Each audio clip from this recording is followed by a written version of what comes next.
5, 4-stage engine start. 3, 2, 1. Boosters in ignition. NASA's huge next-generation rocket has finally blasted off for the moon in an unmanned test flight that not only paves the way for a return of astronauts to the lunar surface, but signals a major change in direction for NASA itself. But Artemis I first had some drama before its launch from Cape Canaveral. There were problems for hours, including a crew of technicians who were being heralded as heroes for carrying out a repair inside the rocket's blast zone. It's a test flight. NASA Administrator and former Senator Bill Nelson, shortly after liftoff. Why are we going back?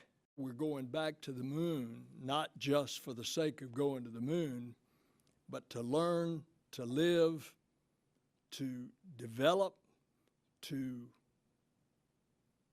learn how to live on the moon in order to prepare to send humans all the way to Mars. The moon is just a few days away. Mars is months and months away.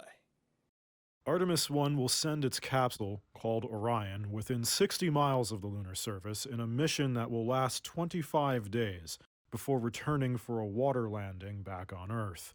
The eventual goal of the Artemis program is to get astronauts back to the moon by the end of the decade, use it as a stepping stone for a Mars mission. Artemis I is also being accompanied by a small satellite that will park itself in orbit around the moon, testing the location for a future space station, also planned this decade. Ignition sequence started. All engines are started. We have ignition. This is a big switch for NASA, which after the end of the Apollo missions back in the 70s, largely focused its manned spaceflight program on what's called low Earth orbit missions, such as the Space Shuttle and International Space Station.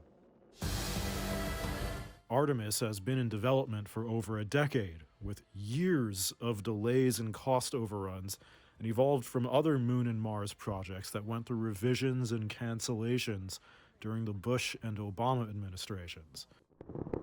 This was the third attempt to launch Artemis I after 10 weeks of technical issues and hurricanes. Houston, as teams continue monitoring.